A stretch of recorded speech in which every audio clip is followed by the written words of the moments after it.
Hello मेरे दोस्तों। आपके अंदर है बैठी आत्मा जो परमात्मा का ही स्वरूप है, उसको मेरा बारंबार नमस्कार। एक ओंकार सतनाम श्री वाहेगुरु। वाहेगुरु जी का खालसा, वाहेगुरु जी की फतेह। दोस्तों, एक गुरु नानक देव जी के एक शब्द हैं जो गुरु ग्रंथ साहिब में जिसके बारे में लिखा हुआ है। वो शब्द गुरु नानक देव जी ने जो बोले, उसका जो अर्थ है ना, जब वो आपने समझ लिया ना, तो आपको जीवन में सारी बातें समझ में आ जाएगी। जिन चीज़ों के लिए आज हम लड़ रहे हैं जिन चीज़ों के लिए आज हम, मेरा धर्म सबसे बड़ा, मेरा भगवान सबसे बड़ा, मेरा अल्लाह सबसे बड़ा, मेरा वाहिगुरु सबसे बड़ा, उसके लिए उन्होंने एक बहुत सुंदर बात बोली है कि राम राम करता सब जग फिरे। राम राम करता सब जग फिरे, पर राम न पाया जाए। अगम अगोचर अतवडा, अतुल न तुलया जाए। तो आज हम अपने अपने धर्मों को लेके, जो मान्यताएं धर्मों ने दी हमें, जिस धर्म में हम पैदा हुए, जिस समाज का हम हिस्सा बने, जिस परिवार में गए, उस परिवार का धर्म हमारा धर्म हो गया, उस समाज का धर्म हमारा धर्म हो गया। अगर परमात्मा ने आपको एक शरीर दिया, उसमें आत्मा डाली और एक ऐसे परिवार में डाल दिया जो हिंदू रीति रिवाजों को मानते हैं, जो अलग अलग भगवानों को मानते हैं, भगवान राम, श्री कृष्ण, भगवान शंकर, और अगर आपका शरीर उसमें जब चेतना डली और वो किसी सिख फैमिली में पैदा हो गया, तो वो बोलता है कि मैं तो सिख हो गया, सिख परिवार में हो गया, तो अब मैं वाहेगुरु को मानूंगा। अगर वही शरीर किसी मुस्लिम के घर में पैदा हो गया, क्योंकि आत्मा चेतना सबकी सेम है, खाली जो शरीर कहाँ जाके बना, किस समाज में बना, किस परिवार में बना, उस पर आपका धर्म डिपेंड करता है। अगर आप वही किसी मुसलमान के घर में अगर आपका शरीर पैदा हुआ, तो आप बोलोगे मैं सिर्फ अल्लाह को मानता हूँ, अल्लाह एक है, इसके अलावा बाकी सब जो भी धर्म है वो सब धर्म गलत है, क्योंकि मेरा धर्म सबसे बड़ा है। यही अगर आप किसी ईसाई धर्म में पैदा हो गए, क्रिश्चियन धर्म में पैदा हो गए, तो आप बोलोगे हमारे गॉड सिर्फ यीशु हैं, ईसा मसीह हैं, बाकी सर्व धर्म उसके आगे छोटे हैं, मेरा धर्म सबसे बड़ा है। तो दोस्तों, जो नानक देव जी ने ये बात बोली कि राम राम करता सब जग फिरे, लेकिन राम ना पाया जाए, क्योंकि राम तो अगम अगोचर अतवड़ा, अतुल न तुलया जाए। ये शब्द उन्होंने इसलिए बोले, अगम अगोचर मतलब सबसे आगे, सबसे पहले, इस सृष्टि के निर्माण से भी पहले वो सत्य, वो अवेलेबल था और उसका कोई पैमाइश नहीं है, उसका कोई पैमाना नहीं है उसको नापने का, उसको कोई तोल नहीं सकता, वो अतुल है, अतुल्य है। तो ऐसा इसलिए बोला कि जो राम किसी शरीर का नाम है, लेकिन उसके अंदर जो उसका जीवन है, जो उसके आदर्श हैं, जो उसका चरित्र है, जो उसकी सीख है, जो उसकी लर्निंग है, वो किसी ने सीखी नहीं है। अगर मैं भगवान को मानता हूँ, लेकिन जो मेरे भगवान हुए, मेरे कृष्ण हुए, राम हुए, संत कबीर हुए, संत रविदास हुए, अगर मैं उनकी जीवनी के बारे में पढ़ूं और उन्होंने अपने जीवन में क्या क्या बलिदान दिए, क्या क्या लोगों को संदेश दिए, मानवता के लिए उन्होंने क्या क्या किया, उसका अगर 1% भी मैं अपने जीवन में इम्प्लीमेंट कर लेता हूँ ना, तभी मेरा उनको मानना सार्थक है। मैं राम राम कह रहा हूँ, पूरी दुनिया राम राम कहती है, राम राम राम राम राम राम, लेकिन जब तक आपने राम को समझा ही नहीं, राम ने क्या क्या त्याग किए, वो त्याग की भावना आपके अंदर है ही नहीं। राम ने इंसानियत के लिए क्या क्या किया, वो इंसानियत आपके अंदर है ही नहीं। उन्होंने मानवता के लिए प्रेम जो रखा अपने मन में, वो संदेश आपके मन में है ही नहीं। आप वो मानवता, वो प्रेम मानते ही नहीं, तो फिर क्या फ़ायदा उस राम को मानने का। मेरे वाहेगुरु जी ने, गुरु नानक देव जी ने जो संदेश इस पूरी दुनिया को दिया, पता नहीं कहाँ कहाँ किस किस हालत में उनके पैरों में चप्पल थी या नहीं थी, उन्होंने कितने कष्ट सहे होंगे, कितने लोगों ने उनकी इंसल्ट भी की होगी, कितने लोगों ने उनको अनसुना कर दिया होगा, कितने लोगों को उनकी बातें फालतू लगी।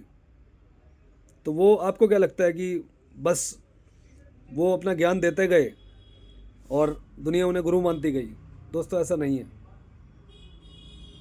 अगर सारी दुनिया ही उनको गुरु मान लेती तो गुरु नानक देव जी के साथ पूरी दुनिया का इनाम होता।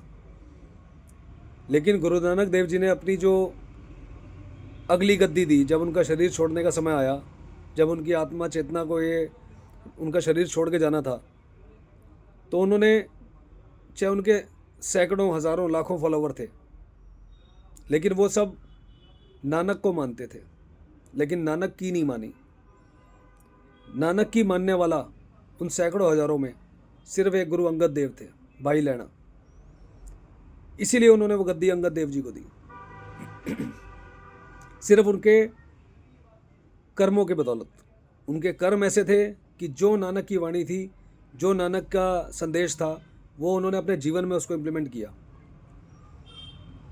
और उनकी उसी एक ओमकार को उन्होंने सतनाम माना, सत्य माना। उसके अलावा बाकी सारी चीज़ें उनके लिए ओछी गालियाँ थी, इसीलिए वो गद्दी उनको दी। भगवान राम के करोड़ों अरबों आज भी पूरी दुनिया के अंदर उनके भक्त हैं, लेकिन आज भी इस समाज के अंदर एक ही नाम है कि राम भक्त हनुमान, क्योंकि उन्होंने राम को अपने जीवन में उतारा। हनुमान जी का आदर्श जो था वो राम जी थे, और जो राम कहेंगे वही उन्होंने माना। राम जी के हर एक शब्द को उन्होंने दिल में बिठाया, मन में बिठाया, तभी उनको आज राम जी का भक्त बोला जाता है। राम भक्त हनुमान, राम भक्त हनुमान। और हम लोग सब राम राम राम करने में लगे हुए हैं, लेकिन हमारा उनके भक्तों में नाम नहीं आ पाता। संत कबीर, ना वो हिंदू थे न मुसलमान थे, मुस्लिम घर में थे, पले बड़े वहीं पे, लेकिन उनके मुंह से राम राम राम राम निकलता था। तभी तो इन हज़ारों लाखों करोड़ों की भीड़ में वो एक नाम संत कहलाया गया, क्योंकि उन्होंने, उनकी जो प्रेरणा थी राम की, जो आदर्श था, उनको राम की फ़ोटो से कोई मतलब नहीं है। राम की फ़ोटो तो आपकी अपनी उपज है, आपकी अपनी कल्पना है, आपकी मान्यता है, लेकिन उन्होंने राम के जीवन को अपना जीवन बनाया और राम के कई हुई बातों में मानवता और सत्य को पहचाना और सबसे प्रेम किया, इसीलिए वो संत बने। तो दोस्तों, इन सब नामों का, रूपों का कोई भी नाम रखो आप उसे भगवान कहो, आप उसे अल्लाह कहो, वाहेगुरु कहो या जीसस कहो, धर्म कोई भी हो, धर्म एक संप्रदाय है, धर्म एक जीवन पद्धति है, धर्म अपने जीवन को जीने का एक नियम है। हर धर्म के अलग अलग नियम हैं, लेकिन उन सब धर्मों का सार एक ही है, प्रेम, मानवता और सत्य। अल्लाह एक है, वाहेगुरु ने बोला एक ओमकार, गीता में बोला अद्वैत, बाइबल बोलती है गॉड इज़ वन।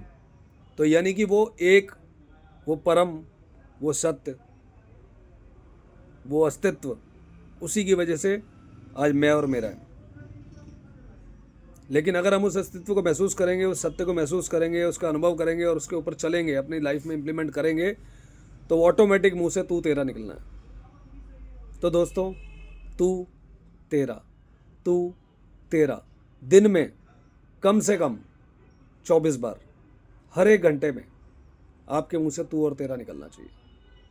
घंटे में इसलिए बोल रहा हूँ कि हर एक घंटे में आपकी परिस्थिति चेंज होती है दिन में। अभी मैं जैसा बैठा हूँ, ठीक है, घंटे बाद सेम वैसा नहीं हो सकता, परिस्थिति बदलेगी। अगर बैठा हूँ तो खड़ा हो जाऊँगा, अगर खड़ा हूँगा तो हो सकता है थोड़ी देर बाद लेटना भी पड़े, अगर लेटा हूँ तो हो सकता है थोड़ी देर बाद गाड़ी भी ड्राइव करनी पड़े, अगर गाड़ी भी ड्राइव करनी पड़े तो हो सकता है उसके और एक घंटे बाद मैं अपने जिस लोकेशन से मैं चला था उस लोकेशन को चेंज कर चुका हूँ। यानी कि हर पल पल आपका जीवन अपनी परिस्थिति चेंज करता है, लेकिन उस परिस्थिति में आपका नाम, आपका तू और तेरा का भाव नहीं खत्म होना चाहिए। वही असली जीवन है, वही सत्य है। तो सत्य को जानो, और उसके बाद आपको कोई भी चीज़ मानने की ज़रूरत नहीं है। आप किसी को मानो मत मानो, उससे कोई फ़र्क नहीं पड़ता, क्योंकि आप जिसे भगवान मान रहे हो उस भगवान को रत्ती भर भी फ़र्क नहीं पड़ता कि आप उसे मानते हो या नहीं मानते। लेकिन अगर आप उस भगवान की मानते हो, उस भगवान के आदर्शों को मानते हो, उस भगवान के सत्य को जानते हो,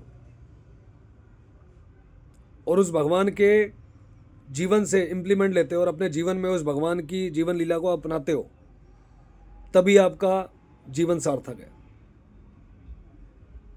तो दोस्तों, बस फिर वही कहना चाहता हूँ कि राम राम करता तो जग फिरे, लेकिन राम ना पाया जाए।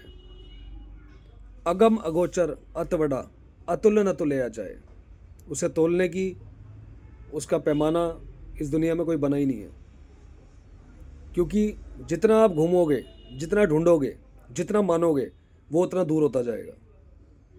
जब आपको लगेगा कि अब मैं इस धर्म में आ गया या मैं इस धर्म की बातें सारी मानने लग गया, तो अब तो परमात्मा बिल्कुल नज़दीक है, लेकिन वो उतनी दूर हो जाएगा, क्योंकि मेरे अंदर वो अहम है कि मैं उस धर्म का हूँ, मैं इसको मानता हूँ, मैं उसको मानता हूँ, मैं मानता हूँ। लेकिन जिस दिन आप बोलोगे ना कि तू मुझे ज्ञान दे रहा है, तू मुझे अपना गुरु प्रसाद दे रहा है, जिसके कारण मैं तेरा नाम जप पा रहा हूँ, उस सत्य को पहचान पा रहा हूँ, अपना अस्तित्व पहचान पा रहा हूँ कि मेरा इस दुनिया में अस्तित्व क्यों है, क्योंकि तू है, तुझसे मैं जुड़ा हूँ, मुझसे तू नहीं जुड़ा। लेकिन हमने अपने आप से भगवान को बांधा हुआ है, अपने मन से भगवान को बांध लिया, अपने धर्म से भगवान को मान लिया, अपने समाज, जैसा समाज ने सिखाया वैसा भगवान को मान लिया। लेकिन दोस्तों, ये दुनिया का सबसे बड़ा झूठ है कि हमने किसी भगवान को, किसी अल्लाह को, वाहेगुरु को या जीसस को अपने साथ बांधा हुआ है, जबकि सत्य ये है कि उन्होंने हमें अपने साथ लगाया हुआ है। वही चाहता है, वही गुरु प्रसाद देता है, तभी हम नाम जप कर पाते हैं। इसीलिए ग्रंथ साहिब में बोला है, गुरु प्रसाद नाम जप, गुरु प्रसाद जप।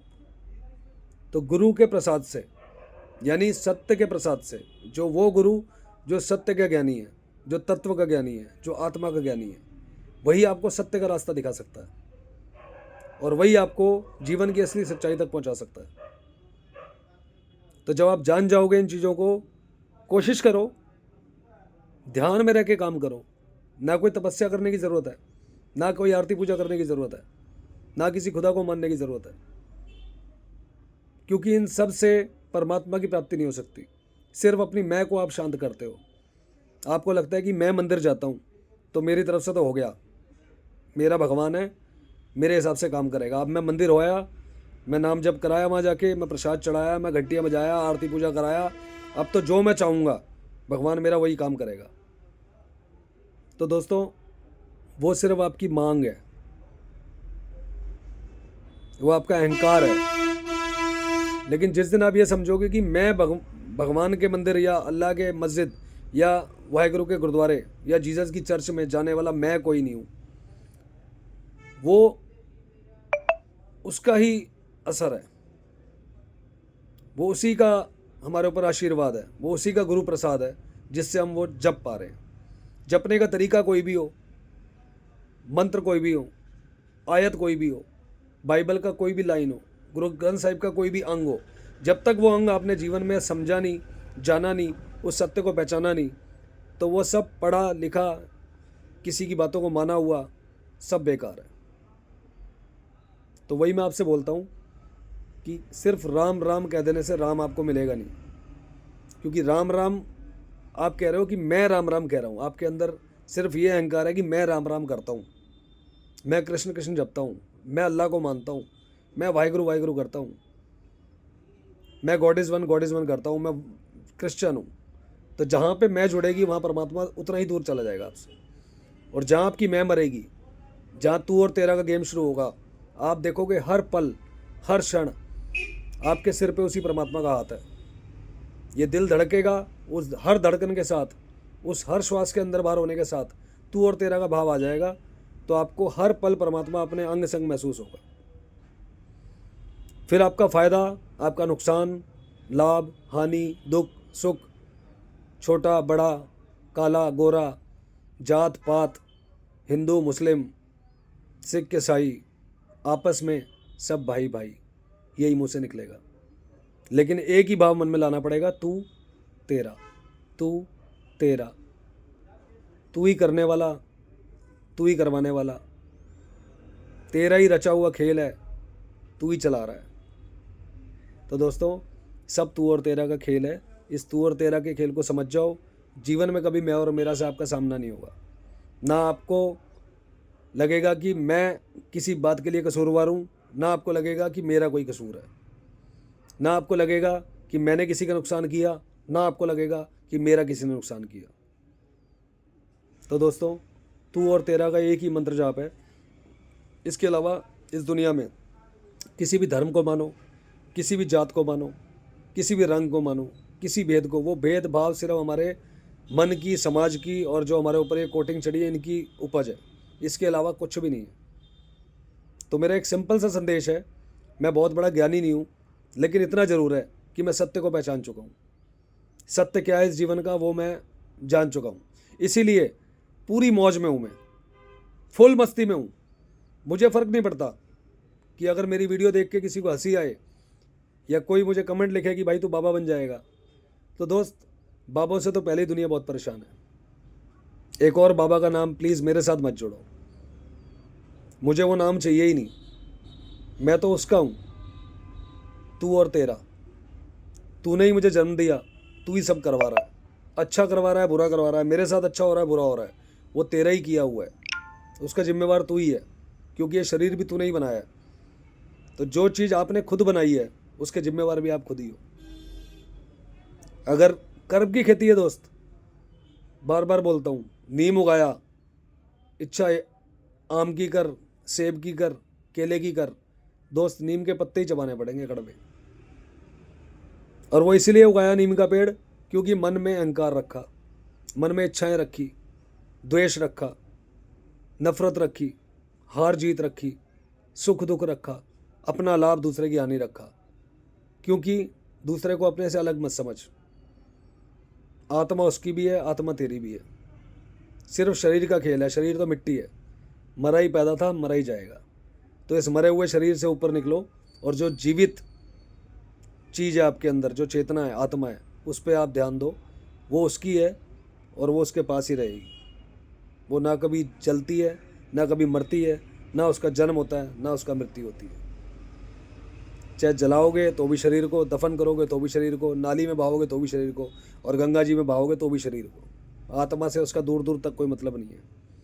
आत्मा सिर्फ एक यात्रा कर रही है और बस उसको रिजर्वेशन मिलती है कुछ दिन के लिए, एक सीट यहाँ पर रिजर्व हो गई कुछ दिन के लिए। जब उसका स्टेशन आएगा, उसका स्टॉप आएगा, आत्मा वहाँ उतर जाएगी और फिर वही मरा हुआ शरीर जो पैदा हुआ था, वही मरा हुआ शरीर मरा हुआ रह जाएगा। तो दोस्तों, तू और तेरा, तू और तेरा, तू और तेरा, तेरा किया सब होए, तू करता मेरे सचियार मेडा साईं।